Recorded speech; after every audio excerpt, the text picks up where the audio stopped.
Okay, so first question. Does the Test Retry plugin work on Android builds? Not on Android instrumented tests, for sure. So we're considering adding support there. We need to be working more closely with Google to make that happen. But I'll add your vote to that issue. It might be even better to, there's an issue on the Gradle GitHub board. If you can upvote that for Android build support for Test Retry plugin, that would be especially helpful. But the answer is really no, not yet. There's another question, does Gradle Enterprise require the use of the retry plugin in order to detect pass and fail difference? No, you can use any test retry plugin as basically any test retry mechanism. So JUnit retries will work, Maven's retry fail test will work. Basically anything that runs a test multiple times in a single build and it has a pass and failed result will be marked as flaky in your build scans. So you don't have to use the Test Retry plugin if you have a preferred way of rerunning tests. Someone is asked to repeat the clock wrapping tip. As I mentioned before, the clock in Java is often non-monotonic.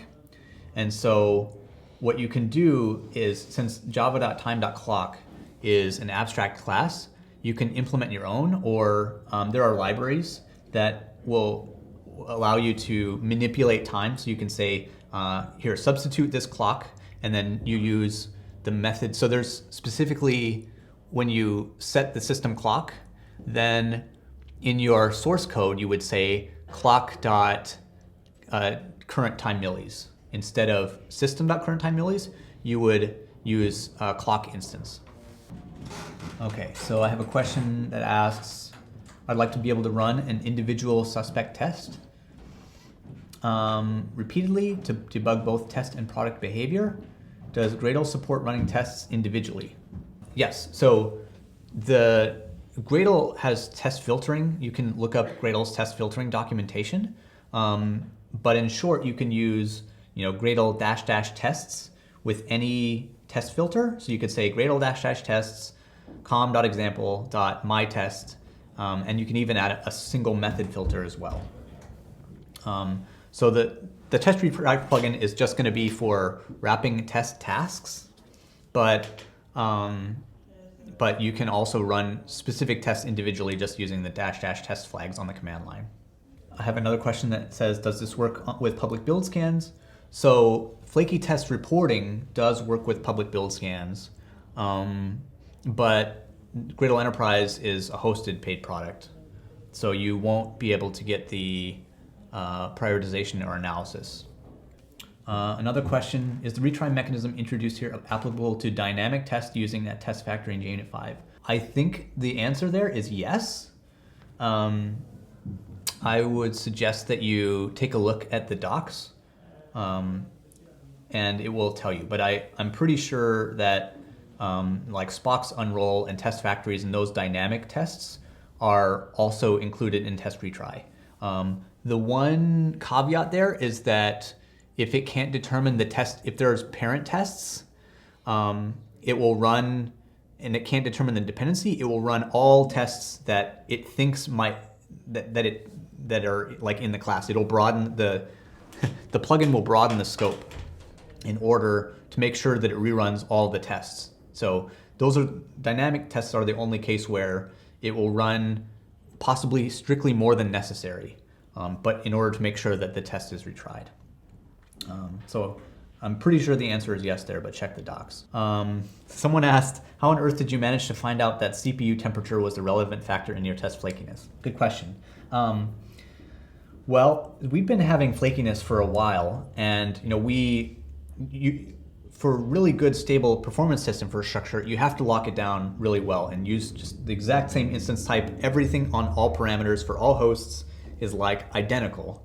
And if you still encounter flakiness, we started just looking at the monitoring for the machines themselves, and an engineer just looking at like the network and all of these things across everything, they were able to correlate the CPU temperature to flakiness, to actually slower performance. So in a way, it was sort of happenstance, but it was also because we were measuring that stuff. You measure everything, including your flaky tests, is really like the lesson there. But yeah, it's pretty crazy. I have a question about how much the Gradle Enterprise costs. I would say it's about the cost of a typical enterprise IDE, but you should contact us, contact the sales team for a quote. What test frameworks are supported by the Test Retry plugin? Good question. JUnit 4, JUnit 5, Spock, and TestNG are currently supported out of the box. Others may work, others JVM-centric may work, but they're not tested. So for example, Scala test or spec, I'm not sure that it would support all features of spec, but like the nested tests, but it might. Yeah, that's a good question. If you try it out, please file an issue if you retry it and if you try it and it doesn't work for your particular test framework. Does the Test Retry plugin integrate with TeamCity? It integrates with your Gradle build, which TeamCity will report, but TeamCity will not report, like it will just report duplicate test executions like everything else. So I would say the Test Retry plugin doesn't integrate directly with TeamCity, it just integrates with Gradle. And then TeamCity just reports on it just like everything else does. Yeah. I have a question about, does Gradle consider the current build or considers previous builds as well when detecting flaky tests?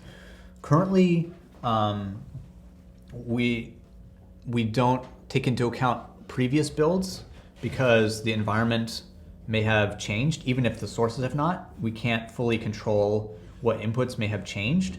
And so we've decided that since we can't reliably make a flaky determination if it's in a separate build or a previous build, we can't say whether it was flaky or not. So we're kind of opting for the strategy that we must know that this test is flaky because it reran in the same build for us to call it flaky. It's really important that that flaky determination is correct. And if a test fails consistently in the current build, it's not considered flaky, it's considered broken for that test. So if it fails twice or more when it's retried, it's considered broken. Another question, there are tests that are completely broken due to a recent commit. How do you distinguish between broken tests and flaky tests? It basically, if it's broken, it breaks twice, it fails twice, or however many times you've set to retry. And you could see on the test dashboard that we distinguish between failed and flaky, and you can sort failed or flaky tests separately, so you can kind of get a sense of which are the most unstable tests overall. So someone asked, will this plugin work with Android unit tests but not instrumentation tests? My understanding is that the Android Gradle plugin does not wrap Gradle's test task, which is crucial for detecting this. So I don't believe that unless the unit tests are using one of the test frameworks like JUnit 4, JUnit 5, or Spock, or TestNG, I do not think we capture those yet. So again, I want to thank everyone for attending. I hope it was informative and inspiring. Anyone's welcome to email me, eric@gradle.com, your questions, and I'll do my best to answer you. And I look forward to seeing you out in the field. Hope you can squash those flaky tests.